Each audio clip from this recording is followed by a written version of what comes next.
우리 옆 사람들 이렇게 인사합시다. 살을 뺍시다.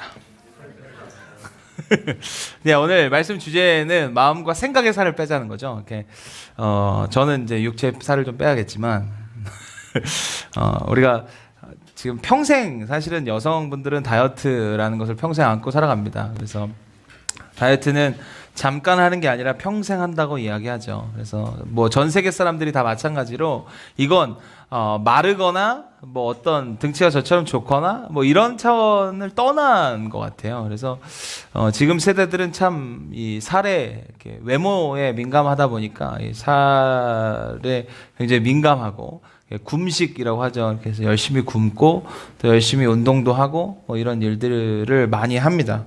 그래서 우리들에게 평생 과제라고 해도 과언이 아닐 정도로 이 다이어트, 살을 빼는 건 굉장히 중요한 요소가 되었습니다.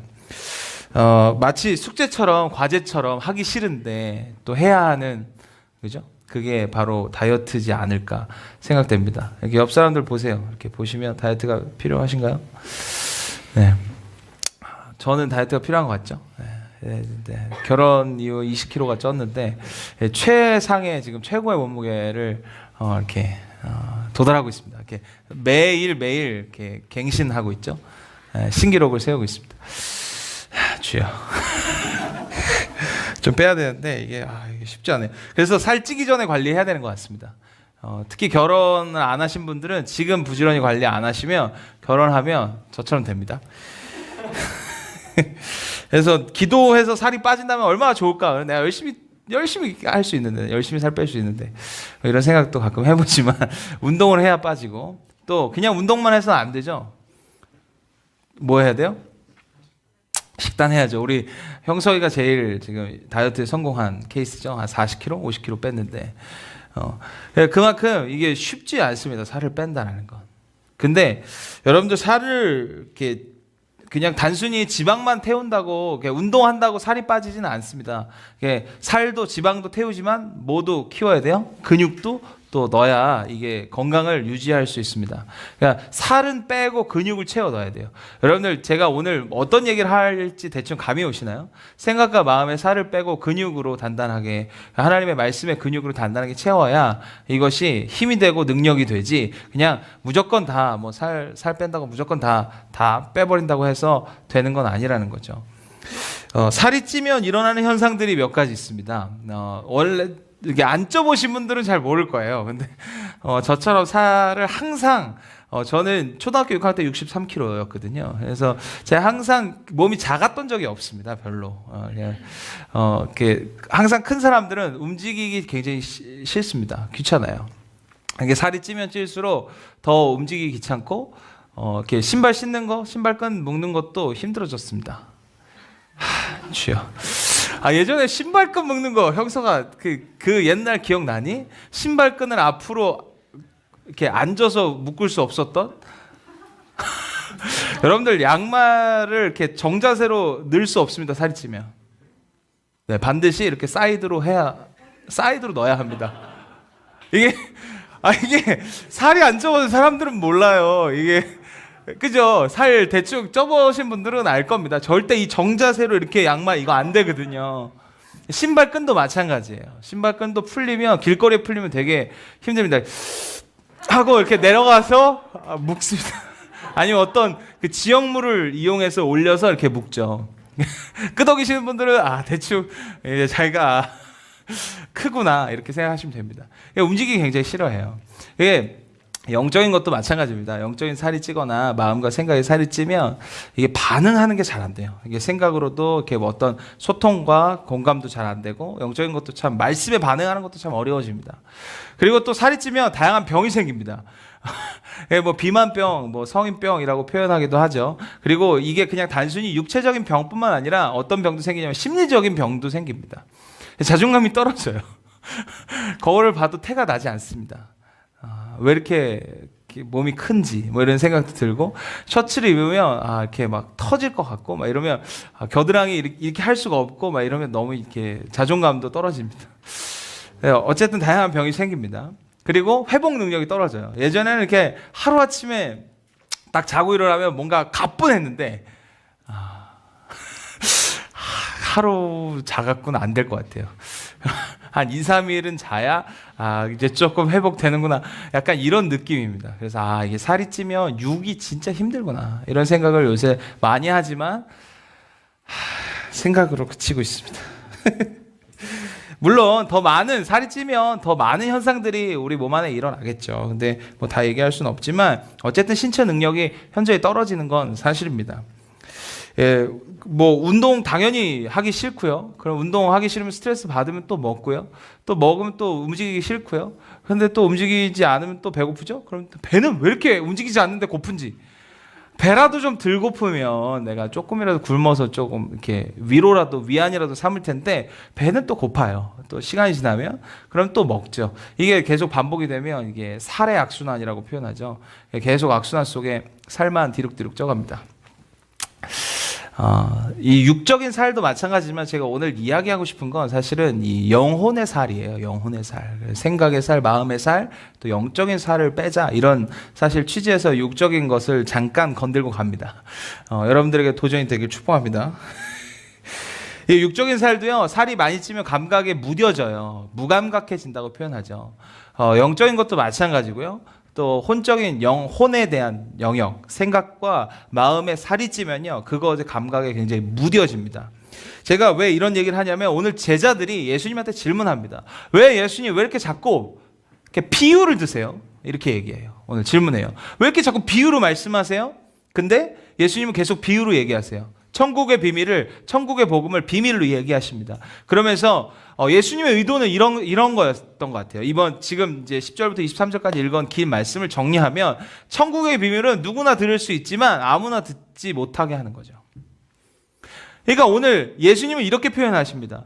이게 귀는 있는데 듣지 못하고 눈은 있는데 보지 못하는 거죠. 들어도 듣지 못하고 봐도 보지 못하는 거. 이게 오늘 성경은 예수님은 15절에 이렇게 표현합니다. 이 백성들이 마음이 완악해졌기 때문이다. 이렇게 이야기합니다. 그래서 제가 여기에 꽂혔어요. 왜 완악해졌을까? 완악함이 뭐냐?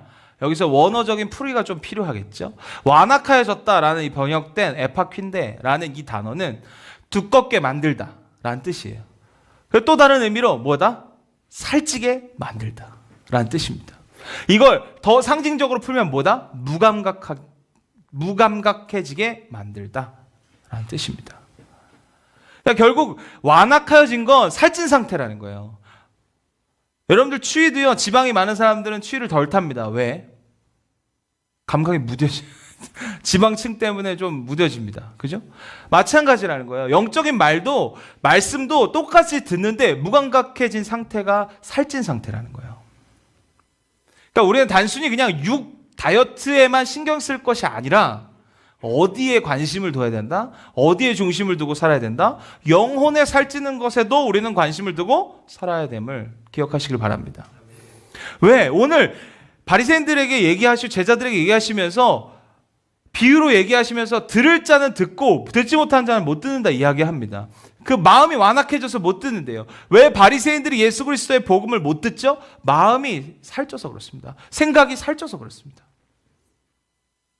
살을 빼는 은혜가 저와 여러분들 삶 가운데 있길 소망합니다.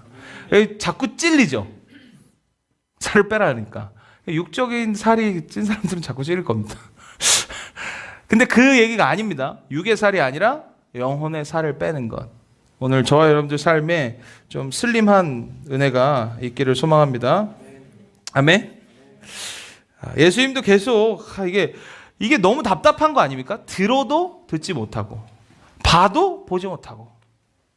이 에파퀸데라는 이 단어의 어원이 있습니다. 그게 무슨 얘기냐?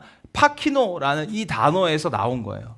이 파키노라는 단어에서 이 에파퀸데라는 단어가 나온 거, 파생된 건데, 이 파키노라는 원래 의미는 뭐다? 백성의 마음이 자기들 스스로가 아닌 제3의 존재에 의해서 무감각해졌다는 사실을 보여주는 거래요.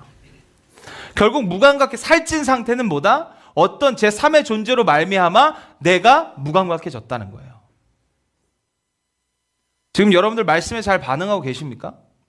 사람들의 말에 잘 귀 기울이고 계세요? 잘 반응하고 계십니까? 여러분들 잘 반응하고 있다면, 하나님 말씀에 잘 반응하고 있다면 여러분들은 슬림한 상태입니다. 근데 여전히 반응하지 못하고 있다면 우리는 지금 영혼이 살찐 상태라는 거죠. 음란하지 마. 그런데 계속 음란하고 있다면 우리는 살찐 상태라는 거예요. 사랑해, 용서해, 이런 말씀에 잘 반응하고 있다면 우리는 지금 슬림한 상태라는 거예요. 하지만 그러지 못하면 우리는 살찐 상태라는 거죠. 여러분들 삶에 지금 살이 찌셨습니까? 영혼에? 자꾸 찔리나요? 자꾸 저도 얘기하면서 자꾸 뜨끔뜨끔합니다. 주님의 말씀은 우리의 살을 뺄 때 들을 수 있게 됨을 여러분들이 기억하시길 바랍니다. 하나님의 말씀은요, 살을 빼야 돼요. 영혼의 살을 빼야 됩니다. 세 가지 나눴으면 좋겠습니다. 첫 번째는 어떤 살을 빼라? 생각의 살을 빼라.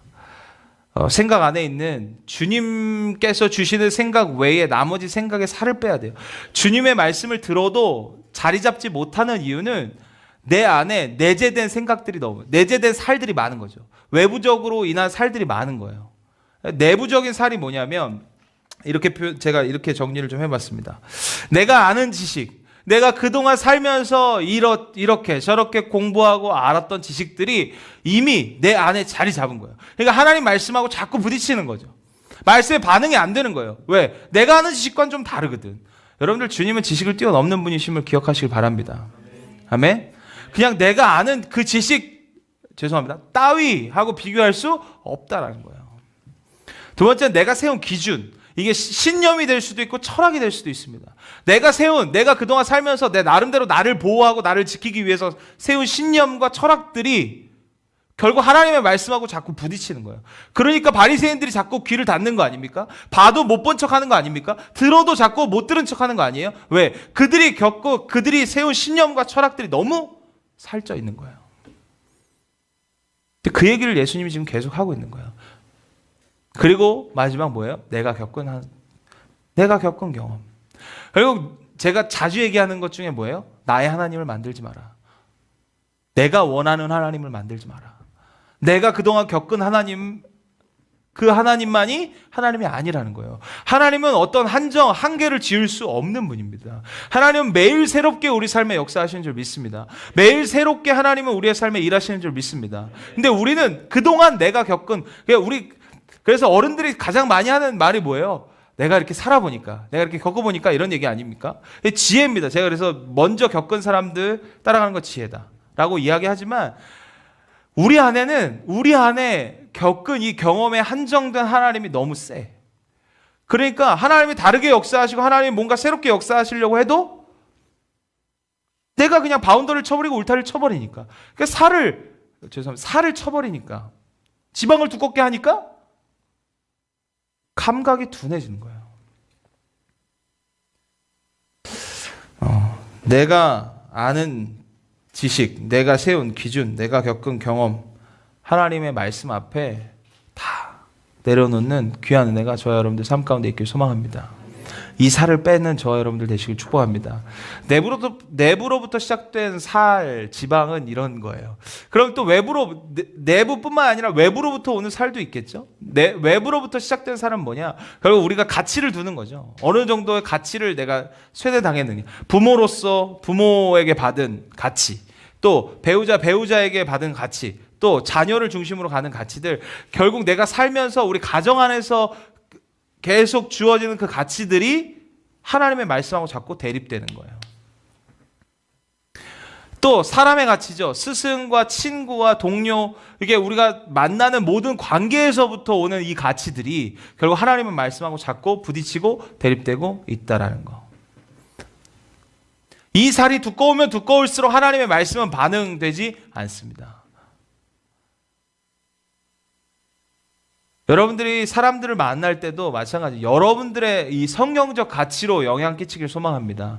다른 세상의 사람들의 그 가치에 영향받는 것이 아니라 내가 가지고 있는 하나님의 성경적 기준, 그 가치로 영향을 끼치는 저와 여러분들의 삶 되시길 축복합니다. 세 번째는 일의 가치. 결국 우리가 업무를 통해서 매일매일 일하잖아요. 여러분들 직장인들은 진짜 맨날 책박이처럼 맨날 똑같은 일들 계속 하거든요. 사람만 환자만 바뀌죠, 그죠? 환자만 바뀌고 또 물리치료하고 하고 전기치료하고 또 괜찮으세요? 똑같은 말을 계속합니다. 하루 종일. 앞으로 너의 삶이에요. 괜찮으세요? 아프시면 얘기하세요. 맨날 똑같은 삶이라는 거죠. 그래서 학생 때가 좋은 거 아닙니까? 맨날 새로운 것들을 할 수 있고, 그죠? 직장인 되면 뭐 빼박입니다. 그냥 똑같은 삶을 계속 살아야 돼. 그죠? 맨날 아픈데도 손목 아픈데도 계속 요리하고 막 계속 포장하고 막 그럼 재고 막 그 메뉴도 10개 뭐 이거밖에 안 돼요. 맨날 똑같은 거. 얼마나 힘듭니까? 매일매일 똑같은 삶을 사는 거. 이게 쉽지 않습니다. 근데 거기로부터 오는 가치가 있어요. 거기로부터 오는 스스로가 생각하고 스스로가 거기로부터 일로 오는 업무로부터 오는 가치들. 그런 게 결국 하나님의 말씀하고 자꾸 대립되는 거예요. 무감각해지게 만든다라는 거죠.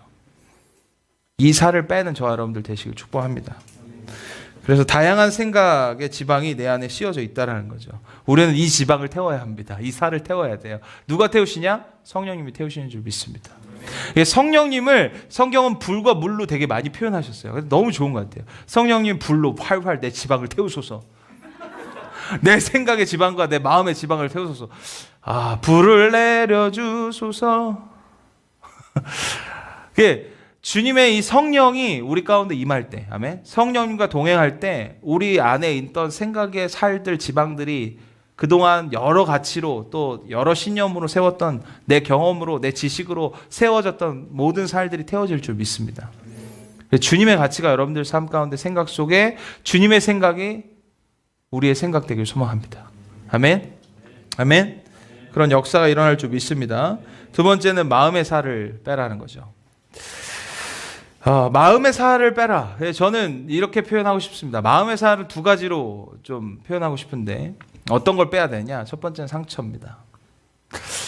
이 상처를 살로 표현하기는 좀 그렇지만 어쨌든 살에 나는 게 상처니까 육체적으로 봤을 때 고린도전서 1장 27절 같이 읽겠습니다. 같이 읽습니다. 시작. 하나님께서 세상에 유리한 것들을 택하사 지혜 있는 자들을 부끄럽게 하시고 세상에 약한 것들을 택하사 강한 것들을 부끄럽게 하려 하시며.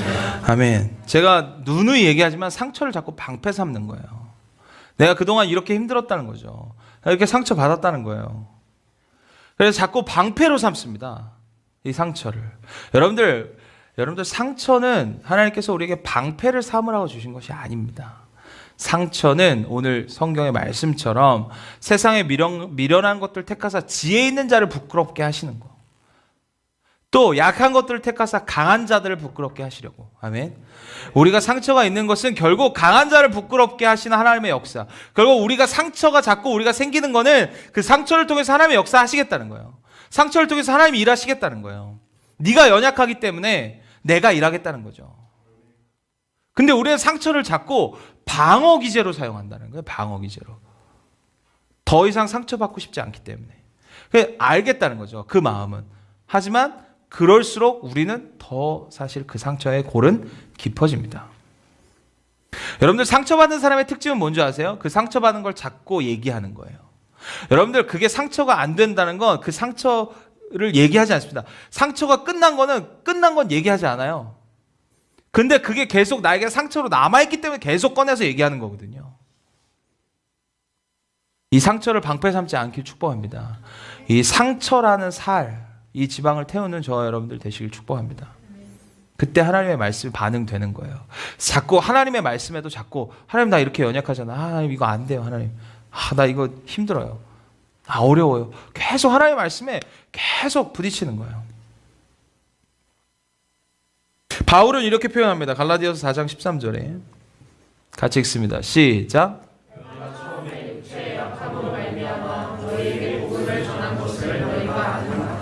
바울이 이렇게 표현하죠. 육체의 약함.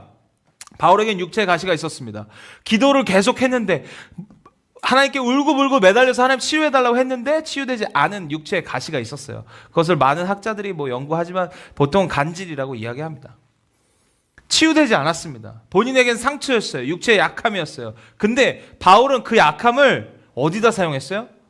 육체의 약함으로 말미암아 너에게 복음을 전한. 여러분들 우리의 상처, 약함은요 어디에다 쓰는 거예요? 복음을 전하는 데 쓰는 겁니다. 우리는 자꾸 우리를 보호하는 데 쓰잖아요. 우리를 자꾸 지키려고 쓰잖아요. 아니요, 상처는 복음을 전하는 것에 쓰는 겁니다. 반드시 그러고 여러분들이 결단할 때, 내가 이 상처, 내 연약함을 복음을 위해서 쓰겠다라고 결단했을 때 하나님의 은혜가 있는 거예요. 하나님의 역사가 있는 줄 믿습니다.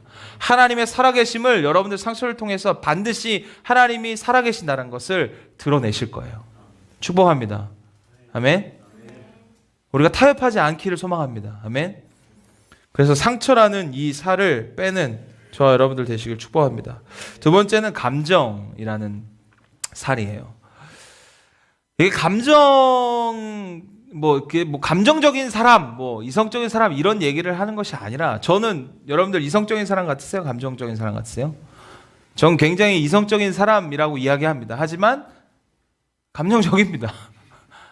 제 와이프가 앞에서 엄청 제가 요새 예민해요.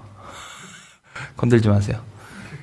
요새 아주 요새 희한하게 와이프한테 이렇게 톤이 높아지고 신경을 적이더라고요. 네. 뭐 부르면 왜?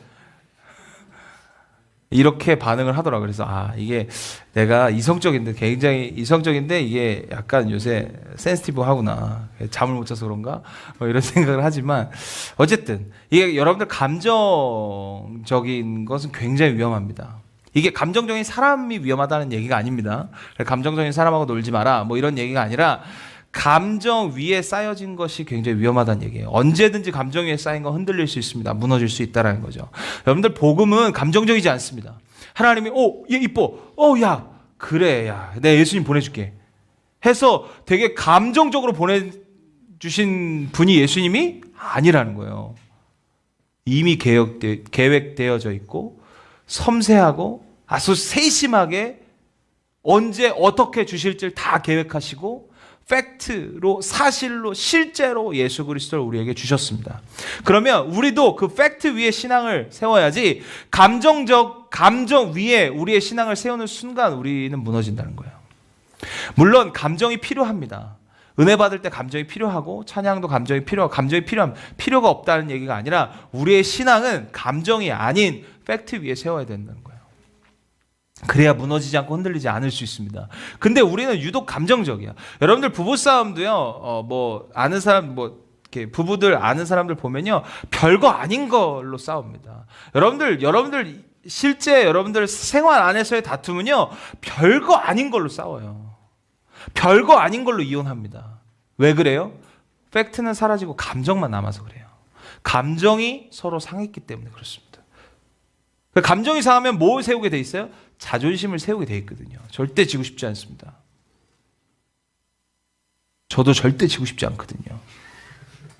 하지만 주님의 은혜로 주님이 내 안에 계시기에 그 감정을 절제하고, 요새 좀 잘 안 되는 게 센시티브하다라고 요새 느끼는 게, 내가 감정 절제가 잘 안 되는구나 이런 생각을 하지만, 여러분들 모든 관계도요, 감정적인 사람들하고 관계를 쌓으면 그게 쉽게 무너집니다. 감정, 그만큼 위험하는 거예요. 그 감정에 살을 빼야 돼요. 하나님 말씀은요, 감정적으로 대응하는 것이 아닙니다. 여러분들 예수 그리스도 본 사람들이 감정적으로 막 흥분해서 본 게 아닙니다. 사실 그대로, 팩트 그대로를 본 거죠. 그러니까 우리의 신앙도 마찬가지예요. 우리의 말씀을 보는 것도 마찬가지예요. 감정적으로 대응할 게 아니라 이것을 정확히 팩트로 실행해야 된다는 거예요. 실제가 되게 해야 된다는 거예요. 축복합니다. 저 여러분들의 신앙이 팩트 위에 세워지길 소망합니다. 그래서 그냥 단순히 감정적 신앙이 아니라 실제적 신앙,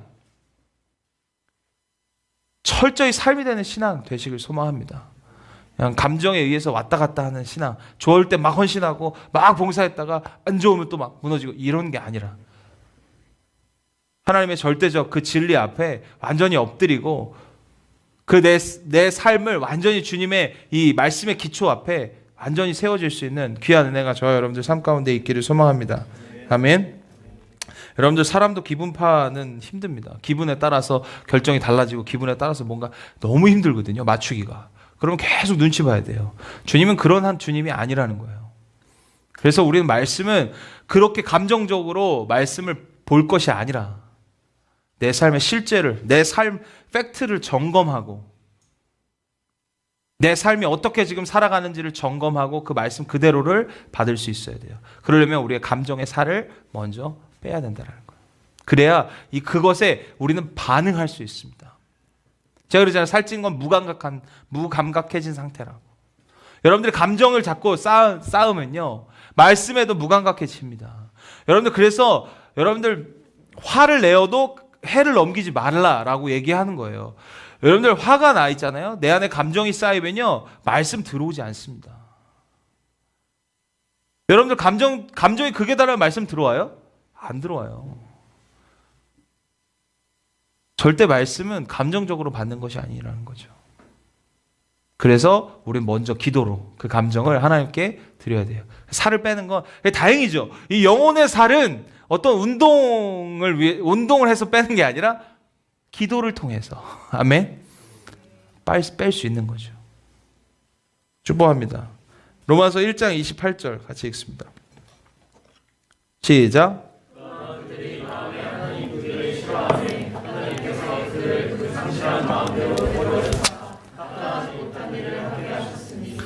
아멘. 하나님 두기를 싫어하다는 감정이 생기면 그 영향력은 전혀 없어집니다. 여러분들도 그 감정을 사실은 제어할 수 있으면 좋지만 잘 제어되지 않을 때, 그래서 우리는 뭐 해야 된다? 기도해야 된다. 그리고 그래서 뭐 해야 된다? 성령을 구해야 된다. 감정의 살을 태워라. 우리 옆 사람들 이렇게 인사합시다. 감정의 살을 태우십시다. 마지막, 우리가 영의 살을 빼라는 거예요. 우리가 요새는 도시락도 하지만 큐티 하잖아요. 말씀 묵상도 매일 나누고 있고, 도시락 유튜브로 계속 말씀 보내고 있지만 조회수가 현저히 떨어지고 있습니다. 조회수가 어쩔 때는 10명 다 죽었어. 40명은 나와야 되는데 이게 쉽지 않더라고요. 그죠? 그래서 4월까지만 하기로 했습니다. 4월까지만 하고 그만하기로 했지만 아쉬워요? 네, 알겠습니다. 그럼 개인적으로 나랑 도시락 먹는 걸로. 영의 살을 빼라는 건 무슨 얘기냐면, 요새는 설교의 홍수입니다. 그러니까 좋은 말씀, 좋은 목사님 막 어마어마한 많이 이제 유튜브로 막 지금. 여러분들 많이 들으시나요? 목사님들 설교? 잘 안 들으시나요? 여러분들은 삐쩍 꼬르셨군요. 영적인 살을 빼야 될 게 아니라 여러분들은 좀 치우셔야 될 것 같은데. 이게 무슨 얘기냐면, 너무 많은 홍수 속에서 너무 많은 얘기만 듣는다는 거예요. 좋은 말씀은 열심히 들어. 근데 이게 여러분들 밥도요, 많이 먹기만 하면, 그러니까 소화시키고 운동 에너지로 바꾸지 않고 먹기만 하면 살이 찝니다. 영적인 것도 마찬가지예요. 좋은 말씀, 아무리 좋은 말씀이라 많이 먹기만 하면 비만 되는 거예요. 온리 비만.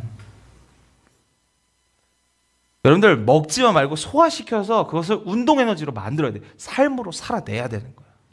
한 가지 말씀이라도 내가 한 줄을 붙들고 소화시켜서 그것을 철저하게 살아내는 연습을 해야 된다는 거죠. 여러분들 삶이 변하기 위해서는 한 가지 말씀이면 충분합니다.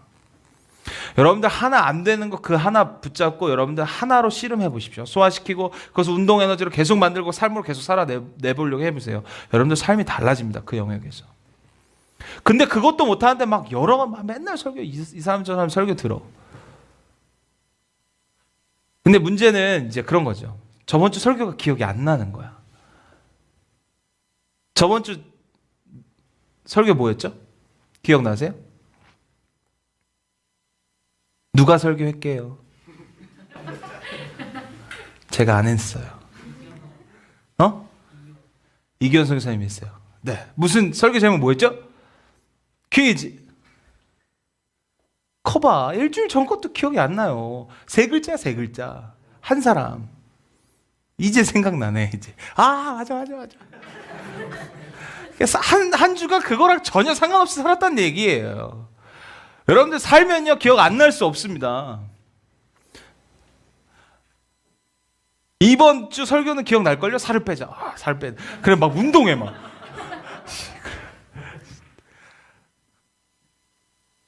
여러분들 한 주를 소화시키고 살아내야 운동 에너지로 바꿔야 그게 우리의 삶을 변화시킬 수 있습니다. 그냥 말씀만 많이 듣는다고 예배만 주구장창 드린다고 삶이 변하지 않아요. 저는 기성교회가 실수했던 거가 바로 그런 거예요. 예배의 홍수. 예배가 너무 많아. 예배에 치여요. 예배 너무 좋은 거죠. 근데 예배만 드리고 소화시킬 시간이 없어. 운동 에너지로 살아낼 시간이 없는 거야. 여러분들 우리는 말씀은 삶이잖아요. 살아내야 되잖아요.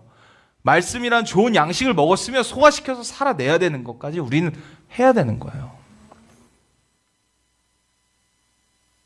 그래서 저는 예배가 한 번이면 충분하다 생각해서 이제 주일 예배 한 번만 했어요. 근데 다시 생각해 봐야 될 것 같은데. 한 주를 살아냅시다. 아멘. 말씀을 소화시켜서 반드시 여러분들의 삶의 운동 에너지로 바꾸세요. 그 말씀을. 아멘. 축복합니다. 저와 여러분들의 삶이 조금 더 이렇게 영혼이 심플해지고 좀 슬림해졌으면 좋겠어요. 그리고 하나님의 말씀이 여러분들의 생각과 마음 속에 자리 잡길 소망합니다. 그러면 반드시 하나님의 말씀은 들립니다. 어떤 비유로 말씀하셔도 들려요. 하나님의 말씀이 꿀송이처럼 단 걸 느껴보셨나요? 느껴보시길 축복합니다. 한 번도 하나님의 말씀이 꿀송이처럼 달지 않았다면, 그냥 마치 도라지 먹은 것처럼 씁쓸했다면 빼게 하시길 축복합니다. 정말 말씀이 달아야 돼요. 하루라도 말씀을 안 먹는데 어떻게 밥을 드십니까? 다 굶어. 아멘? 공부하기 전에 말씀 보라고. 어떻게 말씀을 안 보는데 밥이 들어갑니까? 라고 얘기하고 싶습니다. 주님이 말씀하십니다. 너는 밥이 들어가니? 이 말이 귀에 맴돌길 소망합니다. 한 주 동안 야 지금 내 말씀도 먹지 않으면서 네 밥이 배만 채워지니? 이런 음성이 이번 한 주 실제적인 아주 팩트 실제적인 음성이 여러분들 귀에 맴돌길 소망합니다. 그래서 이번 한 주는 좀 말씀을 먹지만 마시고 소화시켜서 좀 삶으로 실제적으로 살아내려 애쓸 수 있는 귀한 은혜가 저와 여러분들 삶 가운데 있길 소망합니다.